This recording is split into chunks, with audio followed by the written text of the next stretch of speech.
사랑하는 형제자매 여러분, 주님의 이름으로 평안을 전합니다. 오늘 우리가 함께 나눌 이야기에 앞서 만약 이 말씀이 여러분의 마음의 은혜로 다가온다면 좋아요와 공유를 통해 사랑하는 이들에게 이 축복을 나누어 주시길 바랍니다. 저희 채널을 구독하시는 것은 하나님의 선한 말씀을 퍼뜨리는 귀한 사역에 동참하는 길이 될 것입니다. 잠시 마음을 모아 기도하고 시작하겠습니다. 하늘에 계신 아버지, 이 시간 저희에게 말씀하여 주시고 듣는 모든 심령 위에 하늘의 평강과 은혜를 부어주시옵소서. 예수님의 이름으로 기도합니다. 아멘. 혹시 하나님이 너무 멀게 느껴지거나 내 기도를 듣고 계시지 않는 것 같아 낙심한 적이 있으십니까?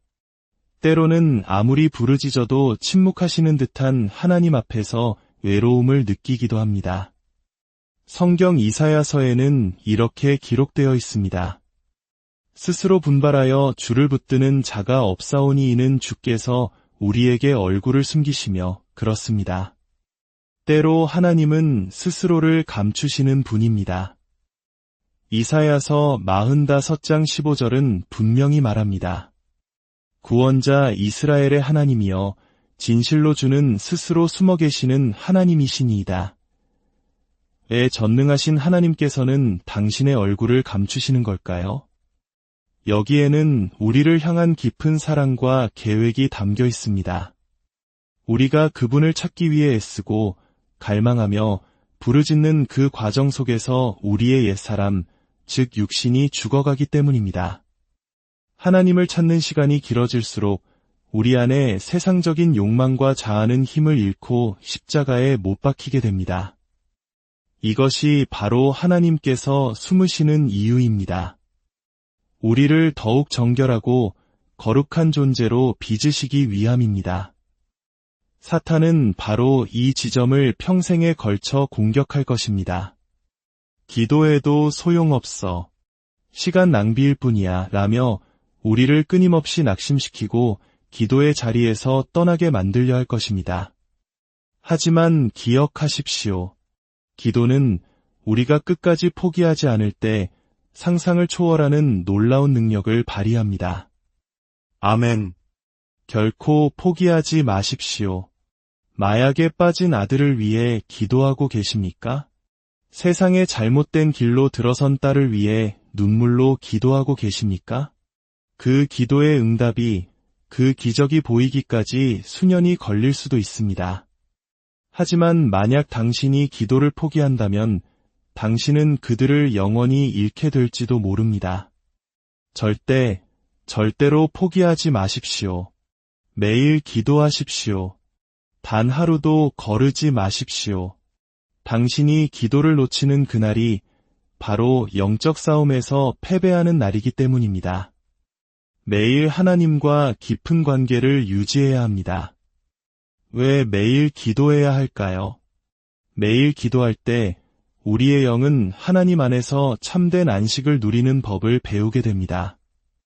마치 매일 운동을 해야 근육이 유지되는 것처럼 우리의 영도 매일 기도를 통해 강건해집니다. 하루 이틀 기도를 쉬면 우리의 영은 녹슬어버리고 다시 하나님을 찾는 것이 점점 더 어려워집니다. 하지만 끊임없는 기도의 교제는 하나님 앞으로 나아가는 가장 빠른 길입니다. 매일 그분과 대화한다면 오랜 예열 시간 없이도 즉시 그분의 임재 안으로 깊이 들어갈 수 있습니다. 매일의 교제는 기다림을 필요 없게 만듭니다. 그러나 기도를 게을리한다면 하나님께서 당신의 삶에 나타나시기까지 더 오랜 시간을 기다려야 할 것입니다. 당신의 삶에 하나님의 능력이 나타나기를 원하십니까? 그렇다면 매일의 기도는 선택이 아닌 필수입니다. 기도는 그리스도인의 삶에서 가장 거룩하고 가장 영적인 활동입니다. 다시 한번 강조하겠습니다. 기도는 우리 신앙생활의 핵심이며 하늘과 우리를 잇는 가장 중요한 통로입니다. 이 사실을 결코 가볍게 여겨서는 안 됩니다. 기도하지 않는 삶은 마귀에게 문을 활짝 열어주는 것과 같습니다. 기도가 멈춘 그곳에 악한 영들이 틈타기 시작합니다. 기도는 그 문을 굳게 닫아 마귀가 들어오지 못하게 막는 영적인 방패입니다. 기도하지 않을 때 당신은 자신도 모르는 사이에 당신의 삶, 당신의 가정을 파괴하도록 사탄에게 길을 열어주는 것입니다. 기도가 없는 삶은 결국 파멸로 이어집니다. 기도로 충만한 사람은 영적으로 강하지만 기도가 없는 사람은 사탄 앞에서 한없이 약해집니다. 사탄은 당신이 기도하지 않을 때 더욱 강해져서 당신을 공격하고 결국 승리할 것입니다. 이렇게 생각해 보십시오. 내가 기도하지 않을 때 나는 사탄에게 힘을 실어주는 것입니다. 반대로 내가 기도할 때 나는 하나님과 그분의 천사들에게 힘을 실어드리는 것입니다. 시편 103편은 말합니다. 그의 말씀을 듣고 행하는 너희 모든 천사들이여 여호와를 송축하라. 천사들은 하나님의 말씀의 소리가 들릴 때 힘을 얻고 강해집니다. 그렇다면 그 말씀의 소리를 내는 자는 누구입니까? 바로 기도하는 당신입니다. 요한계시록 12장을 기억하십니까? 그들이 어린 양의 피와 자기들이 증언하는 말씀으로써 그를 이겼으니 여기서 하늘에서는 미가엘과 그의 천사들이 용, 즉 사탄과 그의 무리들과 싸우고 있습니다. 동시에 땅에서는 성도들이 예수 그리스도의 보혈의 능력을 선포하며 기도합니다. 우리가 땅에서 기도하며 선포할 때 하늘의 천사들이 전쟁에서 승리하는 것입니다. 모세의 이야기를 떠올려 보십시오. 이스라엘이 아말렉과 싸울 때 모세가 산 위에서 두 손을 들고 기도하면 이스라엘이 이겼고 피곤하여 손을 내리면 아말렉이 이겼습니다. 이것이 무엇을 의미합니까? 모세의 기도가 영적인 세계를 움직였고 하늘의 군대를 강하게 만들었던 것입니다. 많은 사람들이 기도가 천사들에게 힘을 부여한다는 사실을 깨닫지 못합니다. 하나님의 음성은 기도하는 교회를 통해 이 땅에 울려 퍼집니다. 그리스도인으로서 당신이 드리는 기도의 양에 따라 예수님의 생명이 당신 안에 부어집니다. 더 많이 기도할수록 더 많은 예수님의 생명으로 채워집니다. 기도에 드리는 시간이 적을수록 당신 안에 거하는 예수님의 생명도 적어집니다. 내가 주님께 한 시간을 드리면 그분은 더 풍성한 생명을 내 안에 부어주십니다. 하지만 단 5분만 드린다면 그분은 아주 적은 양의 생명만을 주실 수밖에 없습니다. 예수님의 생명은 내가 그분과 함께 보내는 시간에 정비례합니다. 기도는 영적인 호흡과 같습니다. 기도할 때마다 우리는 하나님을 들이마시고 나 자신을 내쉬는 것입니다. 천국을 들이마시고 세상을 내뱉는 것입니다. 성령을 들이마시고 육신의 정욕을 내뱉는 것입니다. 이 영적인 호흡을 통해 우리는 점점 더 하나님을 닮아가고 세상의 것들로부터 멀어지게 됩니다. 이것은 단순한 비유가 아니라 실제입니다. 저는 수십 년간 이 진리를 제 삶으로 직접 경험했습니다. 오늘날 많은 설교자들이 기도의 능력에 대해 깊이 이야기하지 않습니다. 짧은 위로의 말을 전하고 성도들을 집으로 돌려보냅니다. 그러나 많은 성도들이 육신의 소욕과 세상의 악한 영들로부터 자유로워지기를 간절히 원하고 있습니다. 어떻게 기도해야 하는지, 기도의 능력이 무엇인지 배우지 못한다면 어떻게 육신을 이길 수 있겠습니까? 제자들이 예수님께 와서 주여, 우리에게도 기도를 가르쳐 주옵소서라고 간청했던 것을 기억하십시오. 그들은 기도의 비밀을 배우고 싶어 했습니다. 기도는 능력입니다. 기도는 생명입니다. 기도는 사탄을 이기는 승리입니다. 기도할 때마다 우리의 육신은 힘을 잃고 시들어갑니다. 기도는 육신이 원하는 대로 기능하지 못하게 만듭니다. 기도는 우리의 자아를 십자가에 못 박는 행위입니다. 예수님께서 말씀하셨습니다. 누구든지 나를 따라오려거든 자기를 부인하고 자기 십자가를 지고 나를 따를 것이니라. 어떻게 자기를 부인할 수 있습니까? 바로 기도를 통해서입니다. 오직 기도할 때만이 우리는 자아를 부인하고 예수님께서 어디에 계신지 발견하며 그분을 따를 힘을 얻게 됩니다. 기도하면 영의 눈이 열립니다. 예수님께서 당신의 삶을 통해 무엇을 원하시는지 깨닫게 됩니다. 그때 그분을 따르기 시작하면 그분은 당신 옆에 앉은 사람보다 더 실제적인 존재가 될 것입니다. 그분의 임재를 느끼고 맛볼 수 있을 정도로 생생해질 것입니다. 당신의 집에 그분의 임재가 가득하여 방문하는 사람들조차 이곳에는 예수님이 계시군요 라고 말하게 될 것입니다. 예수님의 임재가 가득한 곳에는 어떤 마귀도 틈탈 수 없습니다. 그분의 임재는 모든 죄를 묶어버립니다. 우리는 우리 자신의 힘으로는 결코 죄를 이길 수 없습니다. 그것은 불가능합니다. 죄와 싸우려 하면 반드시 패배할 것입니다. 우리에게 필요한 것은 오직 우리 삶 속에 거하시는 주님의 임재뿐입니다.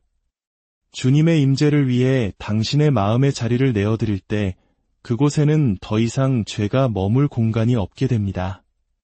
기도는 바로 주님을 위해 우리 안에 공간을 만드는 행위입니다. 당신이 주님을 위해 자리를 만들 때 사탄과 죄는 당신 안에서 설 자리를 잃게 됩니다.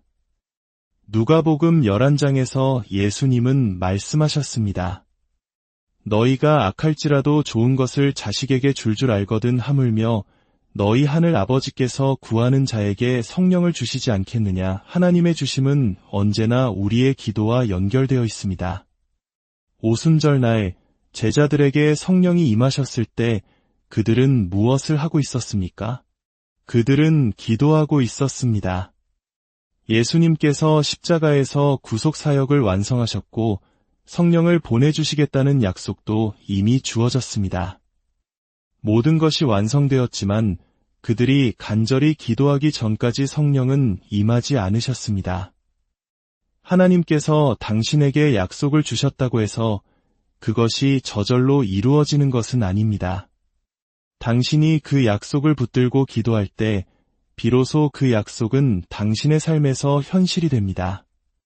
기도는 하나님의 약속을 성취시키는 통로입니다. 사도들은 성령을 받기 위해 열흘 동안 간절히 기도했습니다. 오늘날 많은 사람들은 1시간 기도하는 것조차 힘들어합니다. 하나님은 당신에게 약속을 주신 후 당신이 얼마나 간절히 그것을 원하는지, 얼마나 뜨겁게 기도하는지 지켜보십니다. 기도가 바로 우리가 치러야 할 대가입니다.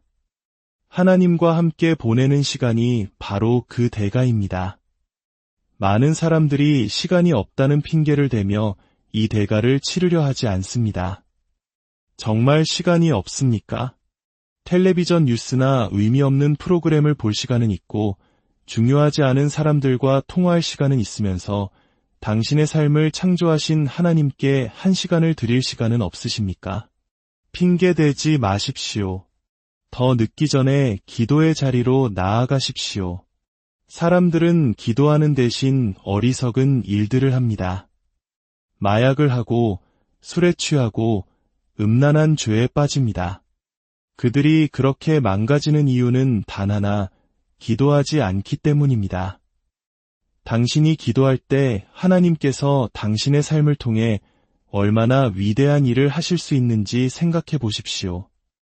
천국에 가서야 이 땅에서 얼마나 많은 것을 놓쳤는지 후회하는 삶을 살지 마십시오. 당신은 이름뿐인 그리스도인입니까? 아니면 진정한 그리스도인입니까? 그리스도인은 기도하는 사람입니다. 초대교회의 사도들은 놀라운 사실을 깨닫고 있었습니다. 사도행전 6장을 보면 제자의 수가 많아지면서 구제 문제로 원망이 생겼습니다. 그때 사도들은 이렇게 말했습니다. 우리가 하나님의 말씀을 제쳐놓고 접대를 일삼는 것이 마땅하지 아니하니 우리는 오로지 기도하는 일과 말씀 사역에 힘쓰리라 놀랍지 않습니까? 그들은 가난한 자를 돕는 귀한 사역보다 기도를 더 우선순위에 두었습니다. 야고보서 1장 27절은 하나님 아버지 앞에서 정결하고 더러움이 없는 경건은 곧 고아와 과부를 그 환난 중에 돌보는 것이라고 말합니다. 가난한 자를 돌보는 것이 순수한 경건임에도 불구하고 기도는 그보다 더 중요하다는 것입니다. 기도는 모든 사역의 근원이며 가정과 일보다 앞서는 최우선 순위입니다. 그러나 초대교회도 한때 이 우선순위를 잃어버리고 끔찍한 대가를 치렀습니다. 사도행전 12장을 보면 교회가 기도하기를 멈추었을 때 헤롯 왕이 야고보를 칼로 죽였습니다. 그들의 기도 없이는 야고보를 지킬 수 없었던 것입니다. 야고보의 죽음 후에야 교회는 정신을 차리고 깨어났습니다. 그들은 베드로마저 잃지 않기 위해 다시 간절히 기도하기 시작했습니다. 그들의 뜨거운 기도는 베드로를 감옥에서 구해냈고 결국에는 교회를 핍박하던 헤롯 왕을 심판했습니다. 기도는 의인을 구원하고 악인을 멸망시킵니다. 할렐루야! 당신이 기도할 때 하나님께서 당신의 원수들을 처리하실 것입니다. 당신은 그저 기도하기만 하면 됩니다. 문제가 있습니까? 하나님께 말씀하십시오. 아프십니까? 하나님께 말씀하십시오. 당신을 괴롭히는 원수가 있습니까? 하나님께 말씀하십시오. 그분께서 해결해 주실 때까지 계속해서 말씀하십시오. 하나님은 결코 늦으시는 법이 없습니다. 그분은 당신이 기도를 통해 그분이 일하실 수 있도록 풀어드리기를 기다리고 계십니다. 사랑하는 성도 여러분, 기도는 선택사항이 아닙니다. 그것은 우리의 생명줄입니다. 지금 바로 무릎 꿇으십시오. 당신의 마음을 주님께 쏟아 놓으십시오. 가장 작은 신음에도 귀 기울이시는 우리 주님의 은혜와 평강이 기도하는 모든 분들의 삶 가운데 영원히 함께 하시기를 축원합니다.